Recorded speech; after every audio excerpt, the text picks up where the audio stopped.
a Wayfarer's Tale. Now, The journey begins. The journey begins. Now, this game is, well, I wouldn't call it a roll and write. Well, it is. You roll and you write. And okay. With an inlay board. That's new and different. Yeah. But before we get into it, don't forget to hit the subscribe button and that notification bell, because board games are amazing. And that's what we do here at Legends of Nirvana. Now, Randy, can you tell us a little bit more about a Wayfarer's Tale? The journey begins. Yes. There was a Wayfarer's Tale that came out in 2022. This was a relaunch of that title. Okay. So they changed it from the original, where it was a complete roll and write, to adding in the inlaid board to take over some of the functionality. If you've played League of, what is it, the Merchant Explorers, I think it was, from AEG, I get that vibe with this game. I don't know. But really? Yeah. I mean, you're journeying on a quest, going different locations. I don't know. In that case, it's a draw and write, but in this case, you are rolling. Yeah, you are rolling. You're rolling, and you're deciding which path to take. This was a 2025 release. It has currently a Board Game Geek rating of 7.9 and a rank of 7225. 1 to 4 player game, average length of 45 to 60 minutes, age is 10 and up. Design is James Emerson, art is Tristram Rawson, and it's published by Wayfarer Games. The mechanics of this game are connections, dice rolling, hexagon grid, paper and pencil, point-and-point movement, and solo and solitaire. The MSRP on this is $64.99, which is a bit steep, but it's a small publisher, I believe. They're selling it through Amazon with Prime shipping for $64.99, so you can get it, if you've got Prime, you can get it for free shipping, or prepaid shipping, I guess you would call it, really. And Kickstarter has it as well, where you can do a order, and that's where I got it from, because I didn't know Amazon had it. So I paid $64.99 for this version of the game. Sadly, there's a deluxe version of the game, but they didn't have any in stock that you could order. So we missed out on this Kickstarter. My sister was playing it, and it looked interesting, so I went ahead and ordered it, but we're missing some of the bells and whistles. So like the token dice things are metal in the deluxe, and we're missing one map. They had laminated maps that you could add on. All right, so let's talk about quality of components. So you have screen printed little towns, screen printed maps. I mean, all the wooden bits are screen printed. I think that's really cool. You have these cute baby dice. I love the color palettes that they ended up going with for these. Now, the card quality, like, these are really, really nice. Heavy linen finish. Feels really good in the hands. Paper's paper, but really nice inlay boards. So for a roll and write, this is actually really nice. Yeah, the only problem I have, and it's probably because my old jittery hands, but they made a section for you to put your city building tiles in, and they put them way too close. And if you try to put them in, and if you have jittery hands, you're going to keep knocking them over to the point where you're going to get frustrated and just say, Brandy, are you... You don't have old jittery hands like me, but you haven't finished either, see? Wait, see, now, Yep, look. Now you make me nervous. Exactly. Now you know what it's like. Here, let me shake your hand a little bit while you're doing it. I mean, I don't think it's that big of a deal. I mean, we've had games that are very similar as far as spacing. You're doing a lot better than I did, to be fair. Finally, I just knocked mine over and said, forget that. And hey, if I'm supposed to have 12, why did I only have 11? There's only 11 on this map. See, now you're knocking them over, Well, there's not 12 cities on the map, so what good is the 12th one? Because now I have full. It's a complete set. Okay. But overall, you don't get to complete the game. And now, also, the storage is really nice. They have... Yeah, they do have a tray. They have a tray with a lid, with all of the things. So, that's really nice. I'm actually, for a roll and write, I'm probably going to give this an... 8.5, 9. I think, quality-wise, this is really great. I'm probably going to go like an 8. I'll probably take off because of the city thing, because that bugs me a lot. Moving on to the actual theme. So you are using different adventurers, guides, merchants, coachmen, sailors to get those goods across the land. Now, I actually found this... goods. You're exploring. There's no goods involved. Gotta be. That's why you have a merchant. Okay. And the coachman's got to the carry. merchant was guiding you. And the coachman is carrying something, as is the guide. Okay. And the fact is you can have multiple lanes. Like, I mean, all right. I didn't read the backstory, so I don't know. I mean, I'm gonna assume, because if not, I want to know how I ended up in all these places. Let's see if there's a backstory. Let us see. Being lost is not always the burden it may appear to be. Some of us were born to the wild, unknown. We few who live for the sights and unseen and the paths untrodden. But our missions are not made alone. We find strength in our companions and courage in our friends. The journey awaits. A world of wonders is waiting to be witnessed. It's just beyond the horizon. For only in discovering the world can we truly begin to discover ourselves. That does not sound like merchants. That sounds like explorers. But, like, why do you only go to cities? Well, again, was it the League of Merchant Explorers, the name of that game from AEG?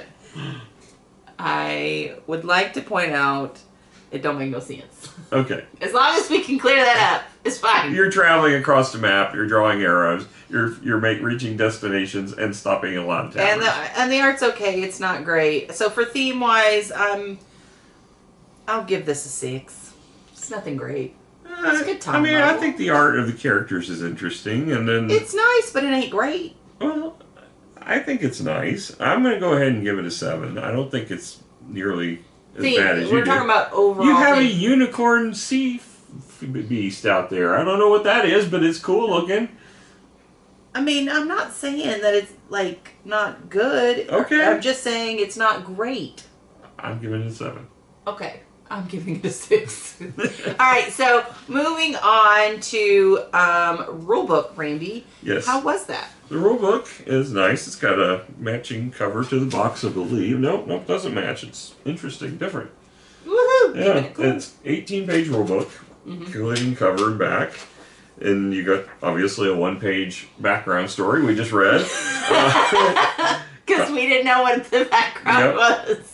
You have a table of contents on the second page, and then you've got component lists, which is nice pictures of everything. It's everything in the base game. So if you have the deluxe version, I don't know if it'll have everything in it because it's got some additional stuff.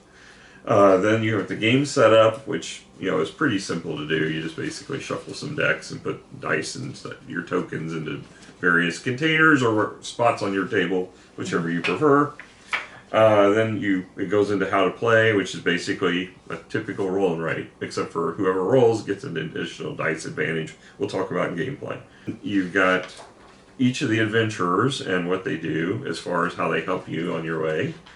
And then you've got the scoring at the end, which makes sense. And then you have the tavern deck, which is an expansion, which I would never play without. I don't know why they didn't just include that in the base game, because that really adds to the gameplay. Game variants basically let you modify a few things, making it more challenging or less challenging. And then there's special map rules. They've got little blurbs about each of the different maps in the back. And then there's a separate book for solo play. So solo play is pulled out entirely. It's got its own 12-page rule book. So cool. Yeah. All right.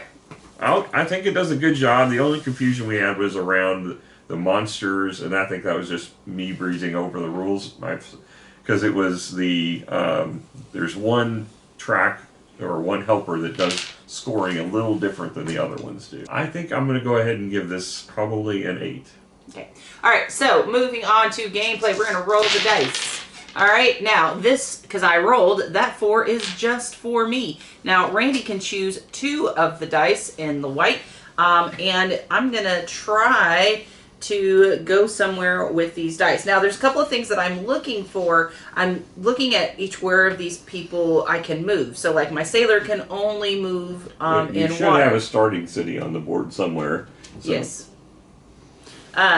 And so I'm going to have to make a couple of decisions. Now, when I make those decisions, I also have to keep in mind my victory point. So, for example, for the coachman, to move in a gray or green space, I need something equal to or greater than the die that is already there. Now, the first time you play it, you get to choose that die.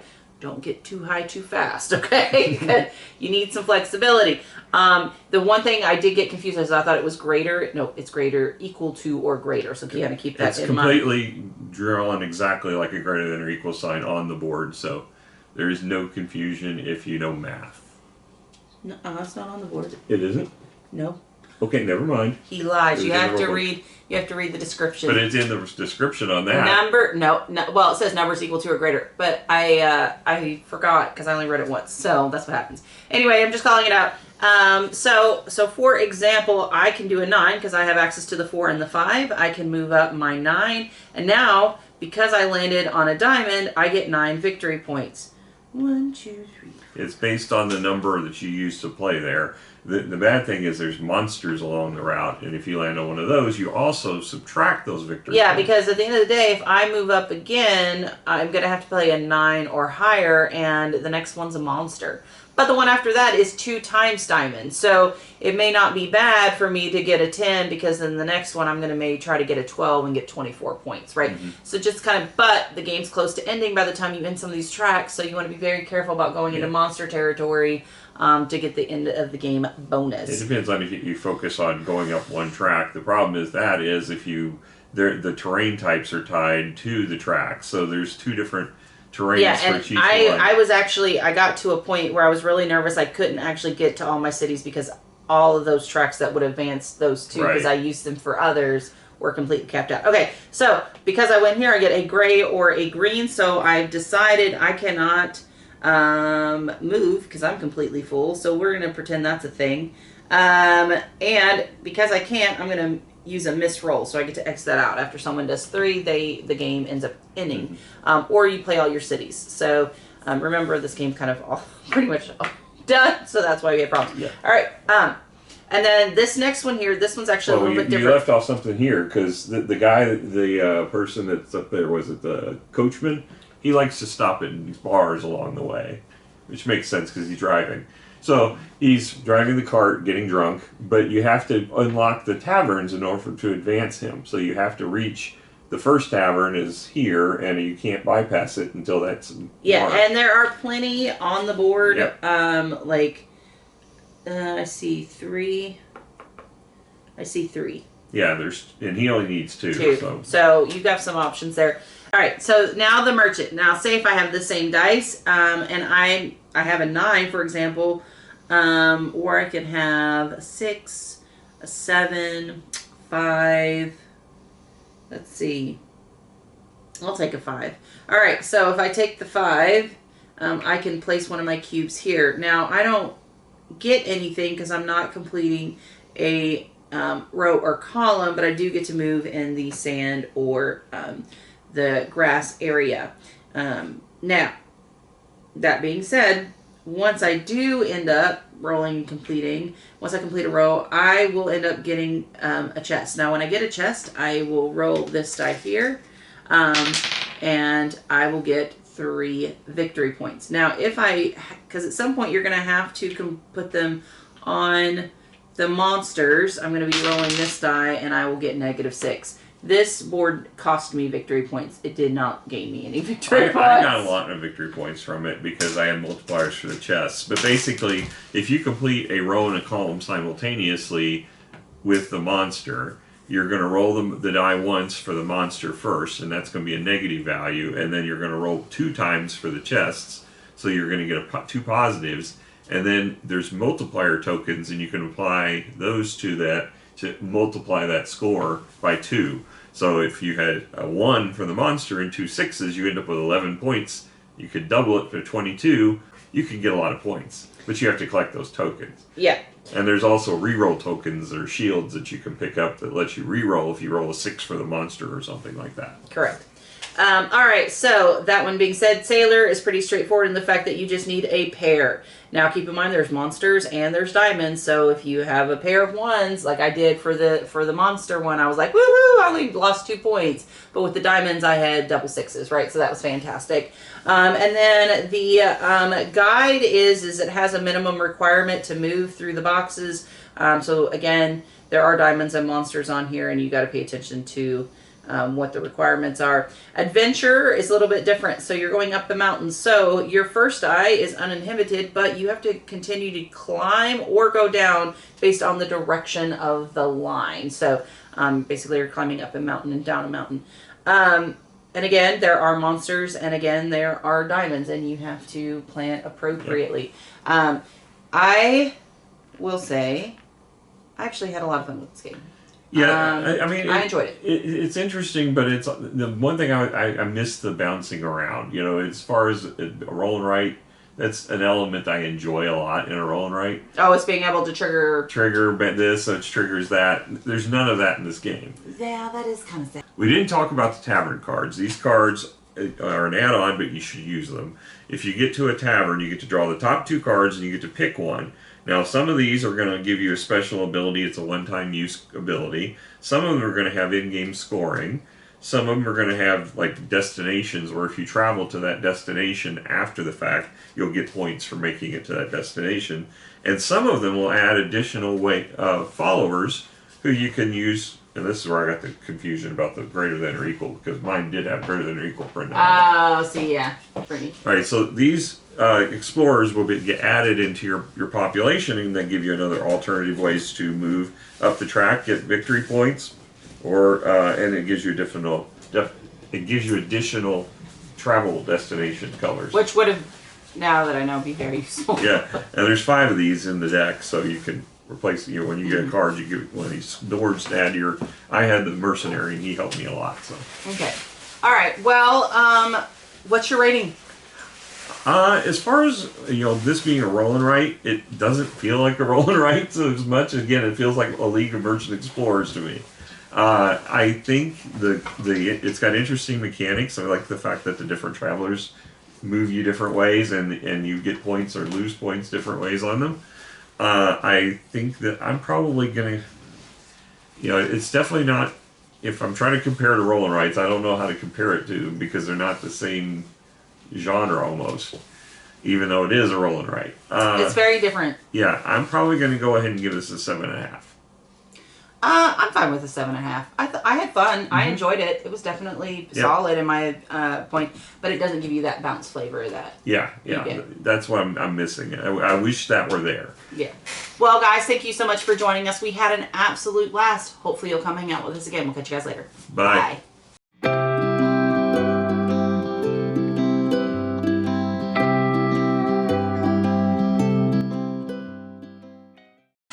want to throw water in rotation.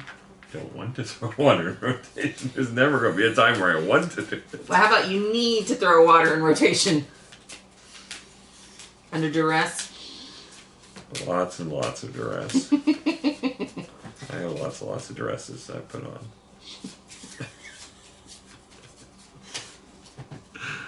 Oh, your puns. All right, let's do this. You ready? Puns right now. What? I didn't get that one. Puns. Puns. It was a stretch. It was stretchy puns. You're going to put this at the end.